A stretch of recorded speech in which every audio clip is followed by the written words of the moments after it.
My name's Guy Kestevan. I've been a mountain bike writer for nearly 25 years, and I was lucky enough to be asked by Gary Fisher to help him write Being Gary Fisher, the fantastic, crazy colourful book brought out by Blue Train Publishing, which I would thoroughly recommend for anyone looking for that particularly awkward swine of a mountain biker or business person interested or anyone interested in counterculture. There are so many elements to this book that there's just so many great reasons to buy it. It's an absolute joy to read. I mean, I'm going to read you some bits out now. That was kind of my part of it, was the words, but there is a huge amount of design element and everything, which I'm going to talk about later. And obviously anyone's into the history of mountain biking, from the genesis in California right through to pretty much the modern day. I mean, there's some things that Gary innovated that are still, very, very much on trend now, not least the jump to 29ers. Anyway, I'm getting ahead of myself. I'm just going to read out another part of the book now.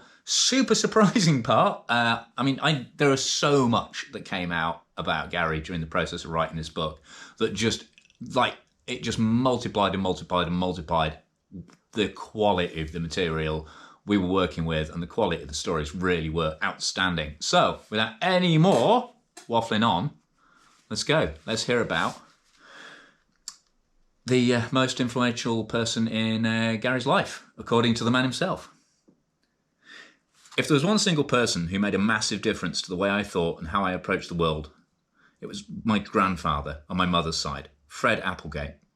He grew up in the middle of nowhere, but ended up inventing the way Americans speak today, and created what a lot of the cinema-going world accepts as English. Yeah, I mean, that's when he said that, I was like, what? And anyway, we continue. He was born in Iowa, grew up in Montana, but moved to LA when he was still in his teens to get away from the cold weather during the 1918 flu pandemic. He was the editor of his Hollywood high school newspaper. Right out of school, he got a job with Hal B. Wallace, the famous Hollywood publicist. He worked in publicity for 10 years, but the most significant job he had was to help actors transition from the silent movies to the talkies. Because obviously at this point, it was black and white. You just had a Mighty Wurlitzer organ playing in the cinema just to create the sort of dramatic music. There was no soundtrack as such. But then they had the ability for the actors to start talking on the movies. Fred had talked his way into a part-time job as a labourer at the Pickford Fairbanks studio while he was still at school. He was a quick learner and a great problem solver. Maybe that's where I get it from.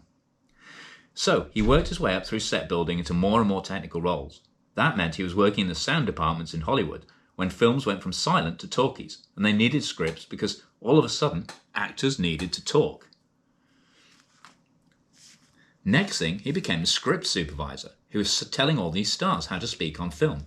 But the studio said American actors like Mickey Rooney can't sound like English actors, because Americans aren't English. Because up to that point, it was all terribly received pronunciation. Hello, dear, how are you? That's how English was spoken, because it was English. There was no, obviously around the world there were different. I'll just get on with the book.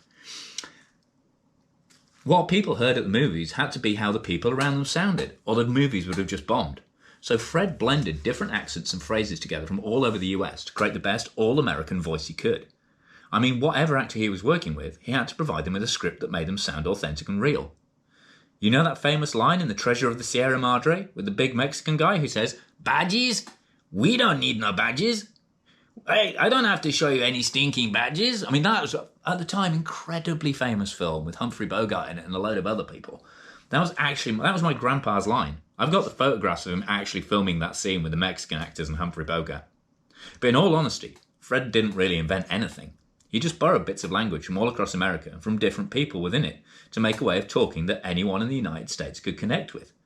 It was a massive commercial success, and it gradually spread right across the country as the new standard of how to speak. That is crazy influential. And this device here is actually Fred Applegate's kind of trolley he made. They called it his horse. It was like his script trolley, and it had all his notes in it. He used to scoot around on it on set.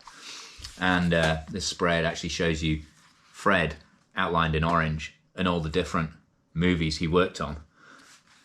And again, it's just a lovely example of how the design team, Alton and Alex, went to town on this fantastic source material we had for the book.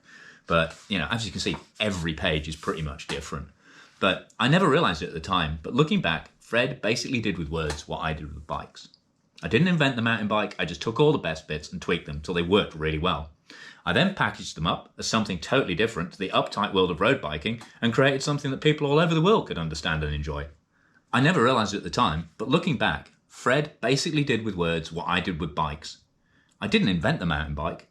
I just took all the best bits and tweaked them till they worked really well. I then packaged them up as something really totally different to the uptight world of road biking and created something that people all over the world can understand and enjoy. And that was another fantastic part of writing on this book, is kind of working with Gary and working through all these realizations that there were so many kind of connections between his past and between different elements about where different things come in, whether it's the kids he was hanging out when he was 4, or different cultures he saw, the way his mum brought him up, or his, how he's, the food his granddad, cooked and ate way back. He's really into organic food and stuff like that, and how that played into his relationship with the Grateful Dead. There are so many fascinating parallels within this book. And at one point, I was really wanted to kind of do a Reservoir Dogs kind of theme with the layout and jumped all over the place chronologically, but man, it was hard enough trying to nail all the dates and get things in a roughly right chronological order. Throwing it all open again, I think, would have blown people's minds, or even more than this book already will. So that's enough of the reading for now. Thank you very much for watching. That was part 5. Let me know what you think of the process so far, taking different approaches. Thank you very much to the people who've already enjoyed these enough to actually buy the book. There's a offer on free shipping for the UK, which is in a code in the notes below, and also a buy it link for Blue Train Publishing, which works anywhere all over the world. And yeah, it's early enough, you'd still get it for Christmas. For someone who you really like deserves this book. It's an absolute belter. Or just buy it for yourself. We'll go through the design, we'll go through more and more of the pictures, we'll go through more and more of the content, but damn proud to have been part of this, and I'm getting a bit more comfortable with saying that now. I hate selling things that I've been involved with. I'm not getting any money for doing this. It's just we've got a bunch of books that we'd love you to have rather than just sitting. So thank you very much for your time. I've been Guy Kestevan on GuyKest TV, talking about Being Gary Fisher, an absolutely fabulous book about an absolutely incredible story.